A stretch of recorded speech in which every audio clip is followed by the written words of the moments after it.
नमस्कार, जय जोहार। छत्तीसगढ़ न्यूज में आपका बहुत बहुत स्वागत है। चलिए देखते हैं आज की 25 फटाफट काम की और महत्वपूर्ण बड़ी खबरों को।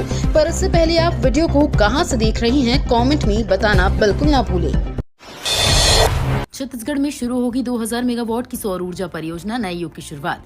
छत्तीसगढ़ के रायपुर में 2000 मेगावाट सौर ऊर्जा परियोजना की शुरुआत होने जा रही है। इसके लिए छत्तीसगढ़ राज्य बिजली उत्पादन कंपनी और एनटीपीसी की सहायक कंपनी ग्रीन एनर्जी लिमिटेड के बीच एमओयू हुआ है।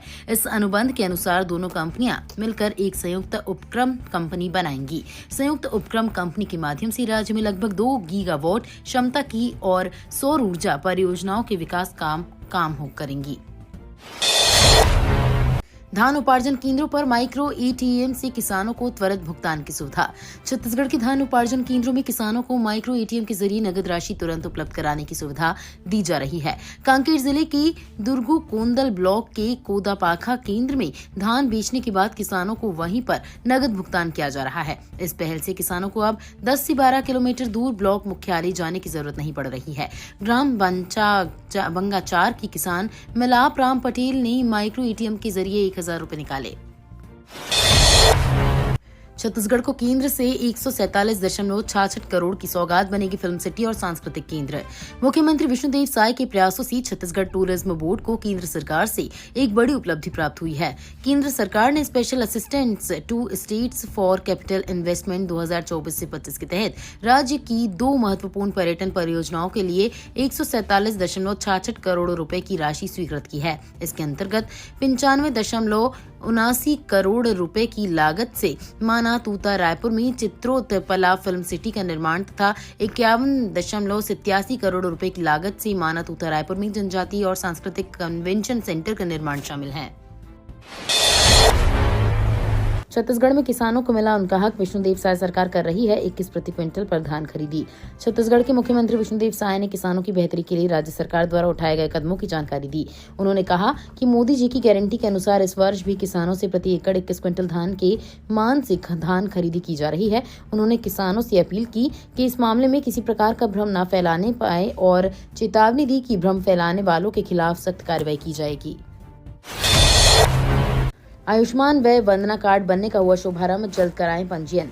छत्तीसगढ़ के महासमुंद जिले में प्रधानमंत्री नरेंद्र मोदी ने देश की समस्त 70 वर्ष एवं उससे अधिक आयु के वरिष्ठ नागरिकों को आयुष्मान भारत प्रधानमंत्री जन आरोग्य योजना के तहत स्वास्थ्य सहायता प्रदान करने के लिए आयुष्मान वय वंदना कार्ड का शुभारंभ किया है। इस कार्ड के माध्यम से वरिष्ठ नागरिकों को स्वास्थ्य सुरक्षा का एक नया अवसर मिलेगा, जिसके तहत उन्हें 5 लाख रुपए तक की चिकित्सा सहायता प्राप्त होगी। छत्तीसगढ़ को मिली राष्ट्रीय खेल प्रतियोगिता की मेजबानी, देश भर के 6000 खिलाड़ी होंगे शामिल। राजधानी रायपुर में एकलव्य आदर्श आवासीय विद्यालयों के राष्ट्रीय खेलों का आयोजन किया जा रहा है। खेल प्रतियोगिताएं 15 से 19 दिसंबर तक होंगी। राष्ट्रीय खेलों के आयोजन की मेजबानी इस बार छत्तीसगढ़ को मिली है। इन खेलों के सफल आयोजन के लिए आज यहां मंत्रालय महानदी भवन में मुख्य सचिव अमिताभ जैन की अध्यक्षता में एकलव्य आदर्श आवासीय विद्यालय क्रीड़ा प्रतियोगिता के आयोजन के लिए गठित राज्य स्तरीय आयोजन समिति की बैठक संपन्न हुई। दिसंबर माह में शुरू होगी सरगुजा से रेगुलर फ्लाइट, स्वास्थ्य मंत्री ने दी जानकारी। सरगुजा संभाग को हवाई रूट से जोड़ने एयरपोर्ट का निर्माण किया गया और इसी कड़ी में दिसंबर माह में सरगुजा से नियमित उड़ान सेवा शुरू होने की संभावना है। उन्होंने आगे कहा कि शासन द्वारा किसानों के हित में प्रति एकड़ 21 क्विंटल और 3100 रुपए की धान खरीदी की जा रही है। तेंदूपत्ता संग्राहकों को 5500 रुपए परिश्रमिक भुगतान दिया जा रहा है। जल जीवन मिशन ने बदली जिंदगी, डबल इंजन की सरकार की योजनाओं से घर घर पहुंच रहा साफ पानी। छत्तीसगढ़ में केंद्र सरकार और राज्य की डबल इंजन सरकार की पहल से लोगों के जीवन में नई रोशनी आ रही है। केंद्र सरकार की योजनाओं को प्रदेश की विष्णुदेव साय सरकार तेजी से अमल में ला रही है। इसी कड़ी में मनेन्द्रगढ़, चिरमिरी, भरतपुर जिले के ग्राम पंचायत पारा डोल के अंतर्गत आने वाला कहरी पारा बस्ती में हर घर तक जल जीवन मिशन के तहत नल जल को पहुंचाने का सपना साकार हो चुका है। देश में पावर ट्रांसमिशन इंफ्रास्ट्रक्चर को बढ़ाने के लिए केंद्र सरकार ने बनाई 9.12 लाख करोड़ रुपए निवेश की योजना। केंद्र सरकार ने देश में पावर ट्रांसमिशन इंफ्रास्ट्रक्चर को बढ़ाने के लिए 9.12 लाख करोड़ रुपए निवेश की योजना बनाई है। ये जानकारी केंद्रीय ऊर्जा राज्य मंत्री श्रीपाद येसो नाइक ने राज्यसभा में दी। केंद्रीय मंत्री ने कहा, राष्ट्रीय विद्युत योजना के अनुसार 2022 से 23 से 2031 से 32 तक के लिए 10 साल की अवधि में 1.91 लाख किलोमीटर ट्रांसमिशन लाइनें और 1274 गीगावोल्ट एम्पीयर ट्रांसफॉर्मेशन क्षमता जोड़ी जाएगी। छत्तीसगढ़ राज्य सड़क सुरक्षा परिषद की बैठक आज सीएम साय करेंगे समीक्षा। मुख्यमंत्री विष्णुदेव साय की अध्यक्षता में छत्तीसगढ़ राज्य सड़क सुरक्षा परिषद की बैठक आज को आयोजित की गई है। बैठक का आयोजन नवा रायपुर अटल नगर स्थित मंत्रालय महानदी भवन में दोपहर 2 बजे से किया गया है। राज्य सड़क सुरक्षा परिषद की बैठक में सड़क सुरक्षा परिदृश्य के संबंध में विस्तार से समीक्षा होगी। इनमें समग्र सड़क सुरक्षा परिदृश्यगत बैठक के विभागवार निर्णय अनुपालन तथा क्रियान्वयन और सड़क दुर्घटनाओं के कारण नियंत्रण के उपाय, सड़क सुरक्षा जागरूकता अभियान आदि विषयों पर भी चर्चा होगी। छत्तीसगढ़ में 8,971 पदों पर हो रही सरकारी भर्ती। छत्तीसगढ़ सरकार ने विभिन्न विभागों में युवाओं के लिए बड़े पैमाने पर भर्ती प्रक्रिया शुरू कर दी है। मुख्यमंत्री विष्णुदेव साय की पहल पर अब तक करीब 19 विभागों में 8,971 पदों के लिए वित्त विभाग ने मंजूरी दे दी है। इसमें खास बात तो ये है कि NRDA, FSL और विद्युत निरीक्षक कार्यालय में भी भर्ती की राह अब साफ हो चुकी है। Chhattisgarh board 10th 12th practical exam 10 जनवरी से होंगे शुरू। छत्तीसगढ़ बोर्ड से कक्षा 10वीं एवं कक्षा 12वीं में अध्ययनरत छात्रों के लिए बड़ी खबर है। छत्तीसगढ़ माध्यमिक शिक्षा मंडल रायपुर की ओर से सत्र 2025 प्रैक्टिकल एग्जाम के लिए शेड्यूल की घोषणा कर दी गई है। प्रायोगिक परीक्षाओं के लिए टाइम टेबल CGBSE की ऑफिशियल वेबसाइट cgbse.nic.in पर जारी किया गया है। स्टूडेंट्स टाइम टेबल तुरंत ही वेबसाइट पर जाकर डाउनलोड कर सकते हैं। इसके साथ ही आप इस पेज से भी प्रायोगिक परीक्षाओं का शेड्यूल जान सकते हैं। नवजोत सिंह सिद्धू को भेजा गया नोटिस, छत्तीसगढ़ सिविल सोसाइटी का कैंसर के इलाज पर सवाल। पंजाब के कांग्रेस नेता और पूर्व क्रिकेटर नवजोत सिंह सिद्धू ने अपनी पत्नी नवजोत कौर के कैंसर की फ्री होने का दावा किया है। नवजोत सिंह सिद्धू ने प्रेस कॉन्फ्रेंस करके बताया कि किस तरह से नेचुरल चीजों का इस्तेमाल करके नवजोत कैंसर फ्री हो गई हैं। लेकिन नवजोत सिद्धू के इस दावे को लेकर छत्तीसगढ़ सिविल सोसाइटी ने सवाल उठाए हैं। सिविल सोसाइटी ने नवजोत सिंह सिद्धू की पत्नी नवजोत कौर को जवाब मांगा है। जवाब सार्वजनिक रूप से देने के साथ ही माफी मांगने की बात की है। रबी फसल बोनी में तेजी, अब तक 5.57 लाख हेक्टेयर में खेती। छत्तीसगढ़ में इस वर्ष रबी फसलों की बोनी में तेजी देखी जा रही है।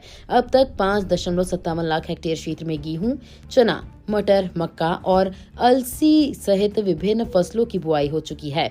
राज्य सरकार ने रबी सीजन के लिए 19.25 लाख हेक्टेयर में बुआई का लक्ष्य तय किया है। इस लक्ष्य का 29% अब तक पूरा किया जा चुका है।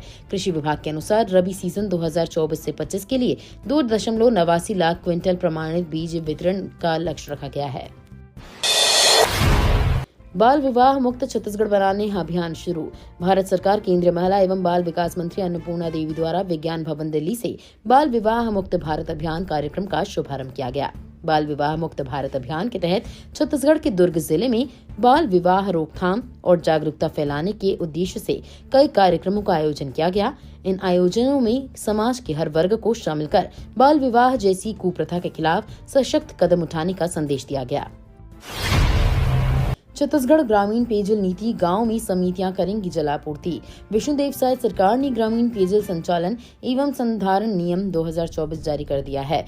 गजट में प्रकाशन के साथ ही इस पर दावा आपत्ति आमंत्रण किया गया है। गांव में पेयजल की आपूर्ति की जिम्मेदारी ग्राम पंचायत की स्थायी समितियों के अंतर्गत गठित सामान्य प्रशासन समितियां करेंगी। ग्रामीण क्षेत्रों में पेयजल की आपूर्ति के लिए निर्धारित शुल्क की वसूली की जाएगी।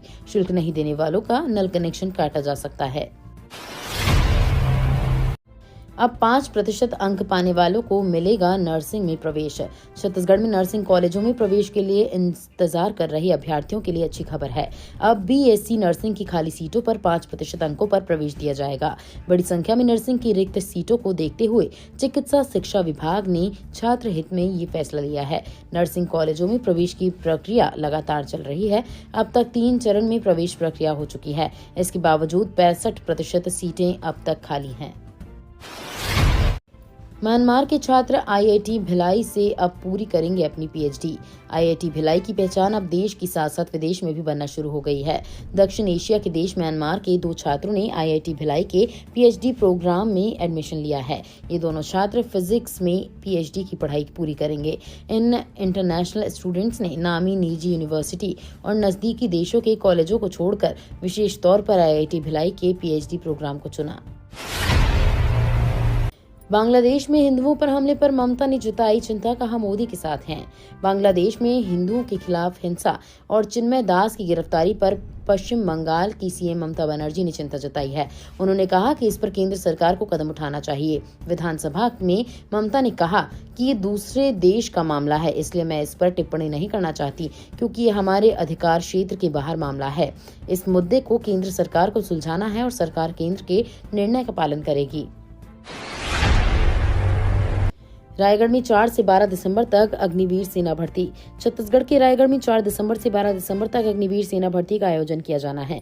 इसके लिए नगर निगम ने तैयारियां शुरू कर दी हैं। शहर के सभी सामुदायिक भवनों की बुकिंग निरस्त कर भर्ती में आने वाले अभ्यर्थियों के लिए आरक्षित कर दिया गया है। अग्निवीर सेना भर्ती में प्रवेश के सभी जिलों से 12,000 से अधिक युवा प्रतिभागी भाग लेंगे। सेना भर्ती रायगढ़ स्टेडियम में होगी।